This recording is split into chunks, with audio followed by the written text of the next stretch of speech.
اب ہم سورہ سجدہ شروع کرتے ہیں۔ یہ مکی صورت ہے۔ بسم اللہ الرحمن الرحیم۔ الف لام میم، تنزیل الکتاب لا ریب فیہ من رب العالمین۔ الف لام میم، تنزیل الکتاب، اس کتاب کا نزول، نازل ہونا، لا ریب فیہ، اس میں کوئی شک نہیں، من رب العالمین، کہ یہ رب العالمین نے نازل فرمائی ہے۔ ام یقولون افتراہ، جو کچھ بھی وہ کہتے ہیں، کیا وہ کہتے ہیں کہ اسے نبی نے گھڑ لیا ہے؟ بل هو الحق، نہیں بلکہ وہ حق ہے، من ربی کا، آپ کے رب کی طرف سے، لتنذرا، تاکہ ڈرائیں، قومن، آپ ڈرائیں ایسے لوگوں کو، ما آتاہم، نہیں آیا ان کے پاس، من نذیر، کوئی ڈرانے والا اب تک، من قبلی کا، آپ سے پہلے، لعلہم یہتدون، تاکہ وہ ہدایت یافتہ ہو جائیں۔ الف لام میم، یہ کتاب، اس میں کوئی شک نہیں، یہ اس ہستی نے نازل کی ہے جو رب العالمین ہے۔ کیا وہ کہتے ہیں کہ یہ کتاب رسول پاک صلی اللہ علیہ وآلہ وسلم نے اسے خود گھڑ لیا ہے؟ نہیں، ایسا ہرگز نہیں ہے، بلکہ وہ آپ کے رب کی طرف سے حق ہے، یعنی یہ حق ہے، یہ سچ ہے کہ یہ اللہ کی کتاب ہے، اللہ نے نازل فرمائی ہے، اور اس کتاب کے ذریعے آپ لوگوں کو ڈرائیں، ان لوگوں کو ڈرائیں، ان عربوں کو جن کے پاس آپ سے پہلے آج تک کوئی ڈرانے والا نہیں آیا، اور یہ کتاب کا نزول یہ اس لیے ہے، اور آپ کا ان میں نبی بننا اس لیے ہے کہ وہ ہدایت یافتہ ہو جائیں۔ اللہ، وہ اللہ جس نے یہ کتاب نازل کی ہے، وہ اللہ جو ہم سب کا مالک ہے، وہ اللہ جس نے آپ کو رسول بنایا ہے، الذی، یہ وہی ہے، خلق السماوات، اس نے آسمانوں کو بھی بنایا ہے، والارض، اور زمین کو، وما بینہما، اور ان دونوں کے بیچ جو کچھ بھی ہے اس کو بھی اللہ نے پیدا کیا ہے، فی ستۃ ایام، 6 دنوں میں، ثم استویٰ، پھر قائم ہو گیا، علی العرش، عرش پر، ما لکم من دونہ، نہیں ہے تمہارے پاس اللہ کے سوا، من ولی، کوئی حمایتی، کوئی ساتھی، کوئی دوست، ولا شفیع، اور نہ ہی کوئی سفارش کرنے والا، نہ ہی اللہ تعالیٰ کے سامنے شفاعت کرنے والا۔ افلا تتذکرون، تو کیا پھر تم نصیحت حاصل نہیں کرتے؟ یدبر الامر، اللہ تعالیٰ تدبیر فرماتا ہے، سب معاملات طے کرتا ہے، من السماء، آسمان سے، الی الارض، زمین تک، ثم، پھر، یعرج الیہ، تو وہ تمام معاملات اس تک چڑھتے ہیں، فی یومن، اس ایک دن، کانا مقدارہ، جس کی مقدار، الف سنۃ، 1000 سال تک ہوتی ہے، مما تعدون، جو تم گنتی کرتے ہو، ذالک، یہ، عالم الغیب، غیب کا جاننے والا ہے، والشہادت، اور چھپے اور ظاہر دونوں کا جاننے والا ہے، العزیز الرحیم، زبردست ہے اور رحم کرنے والا ہے۔ اللہ تعالیٰ تمام کائنات کا خالق اور منتظم ہے۔ اللہ تعالیٰ وہ ہے جس نے آسمانوں کو، زمین کو، ان دونوں کے بیچ جو کچھ ہے، اس سب کو 6 دنوں میں بنایا، اور پھر جا کر اس نے اپنا عرش قائم کر دیا 7 آسمانوں کے بعد۔ اللہ تعالیٰ کے مقابلے میں کسی انسان کا کوئی سفارشی، کوئی دوست نہیں ہوگا۔ اللہ تعالیٰ نے اگر کوئی فیصلہ فرما دیا، کوئی عذاب کا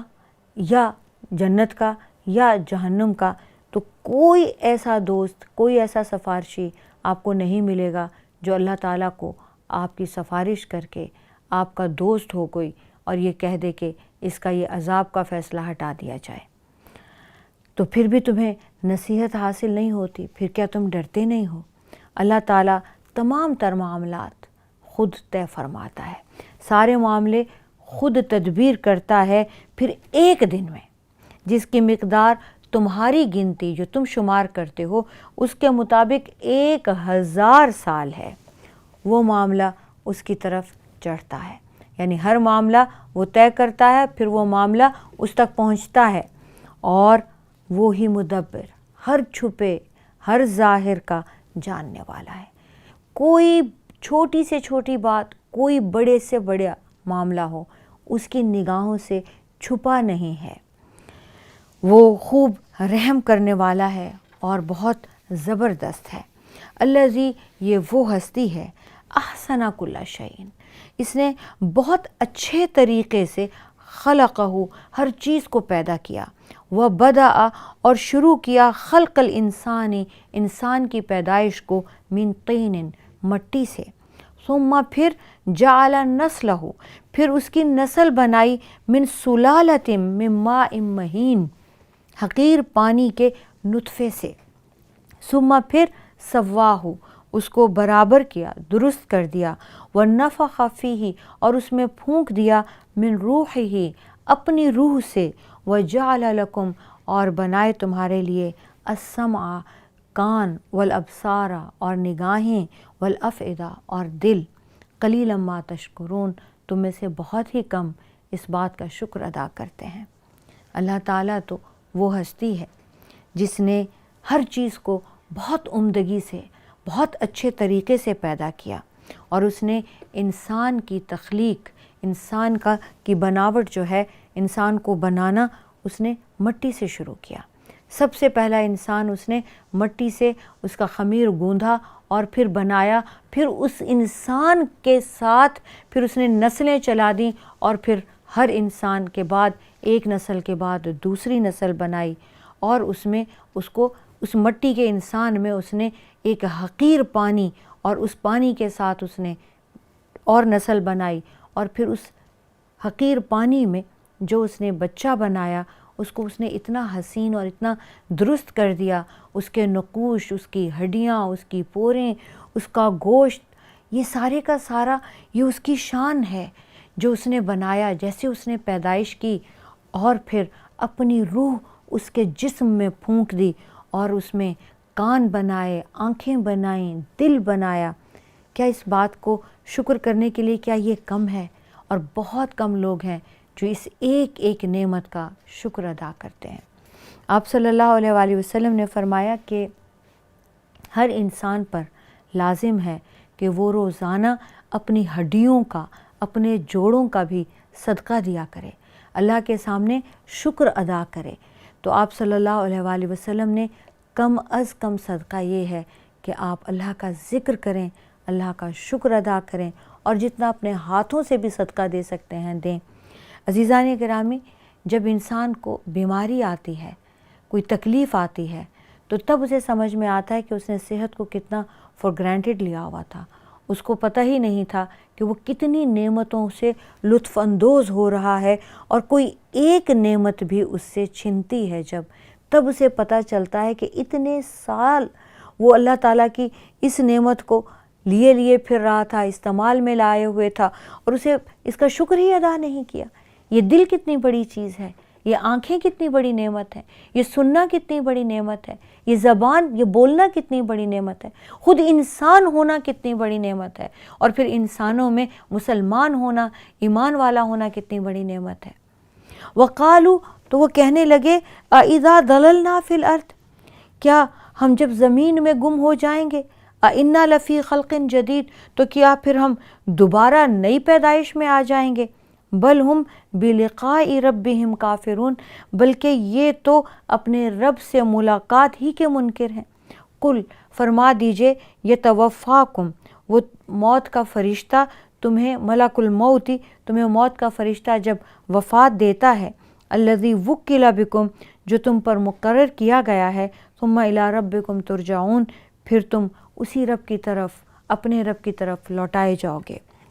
ان لوگوں نے، کافروں نے یہ کہا کہ جب ہم زمین میں گم ہو جائیں گے، مٹی میں مٹی ہو جائیں گے، مٹی میں مل جائیں گے، تو کیا ضرور ہم پھر نئی پیدائش میں ظاہر ہو جائیں گے؟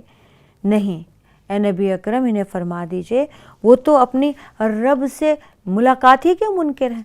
کہہ دیجئے تمہیں موت کا فرشتہ فوت کرتا ہے جو تم پر مقرر کیا گیا ہے،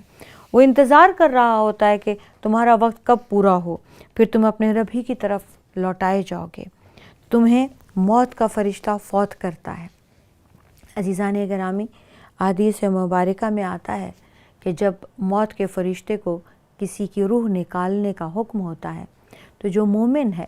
اس کی روح سمٹ جاتی ہے اور پیروں سے لے کے منہ تک وہ سفر کرتی ہے اور منہ سے فرشتہ اس کو چھین کے باہر نکالتا ہے، اس کی بھی سے تکلیف ہوتی ہے۔ لیکن جو کافر ہے اس کی روح پھیل جاتی ہے اور ایک ایک اعضاء کو چمٹ جاتی ہے اور پھر فرشتے اسے ہتھوڑیوں سے لاٹھیوں سے مارتے ہیں، اور جب وہ مارتے ہیں تاکہ وہ روح سمٹے اور پھر اسے کھینچ کھینچ کے نکالتے ہیں اور اس انسان کو بہت تکلیف ہوتی ہے۔ آپ صلی اللہ علیہ وآلہ وسلم نے فرمایا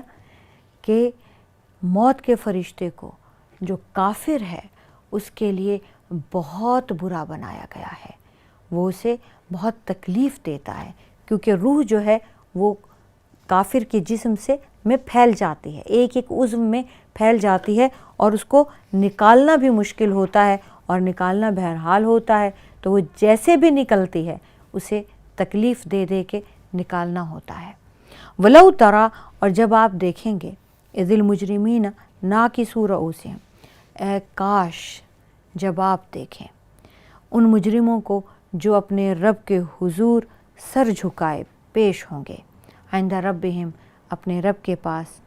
ربنا ابصرنا، تو پھر وہ کہیں گے اے ہمارے رب ہم نے دیکھ لیا،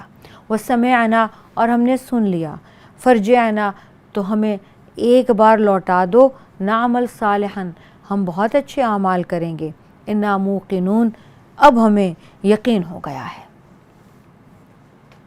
جب وہ روح کی نکلنے کا منظر جو ہے وہ دیکھ لیں گے، جب روح ان کی نکالی جا رہی ہوگی، انہیں اپنا انجام تو وہیں سمجھ آ جائے گا کہ ہم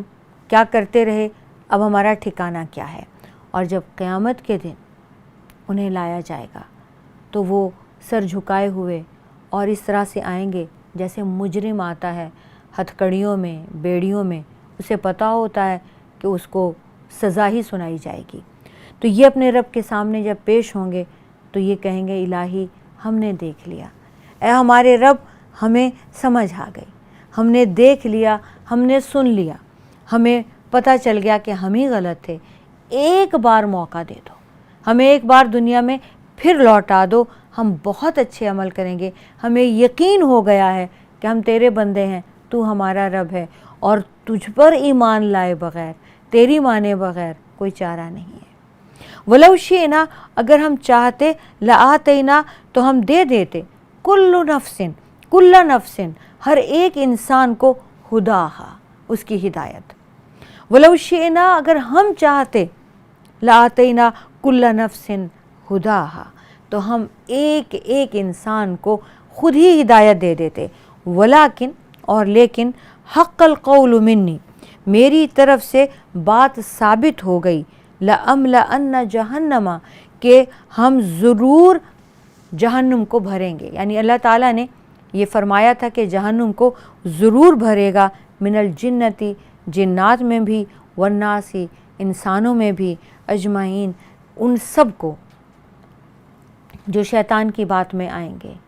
جو اللہ کو بھولیں گے، اللہ سے کیے روحوں کے وعدے کو بھولیں گے، اللہ تعالیٰ ان سے جہنم بھر دے گا۔ جب شیطان نے اللہ تعالیٰ سے یہ بات کہی تھی کہ الہی مجھے قیامت تک کے لیے مہلت دے دو، میں تمہارے ان بندوں کو تمہاری ناشکری پر لگا دوں گا، میں تمہارے ان بندوں کو تم سے دور کر دوں گا، تمہارے ان بندوں کو تمہاری نافرمانی پہ لگا دوں گا، تو اللہ تعالیٰ نے فرمایا جواب میں، تمہیں مہلت بھی دی جاتی ہے اور میرے بندے، میرے مخلص تمہاری باتوں میں نہیں آئیں گے، جو تمہاری بات مانیں گے تو پھر میں ان سے، وہ بھلے جنات ہوں بھلے انسان ہوں، جہنم بھر دوں گا۔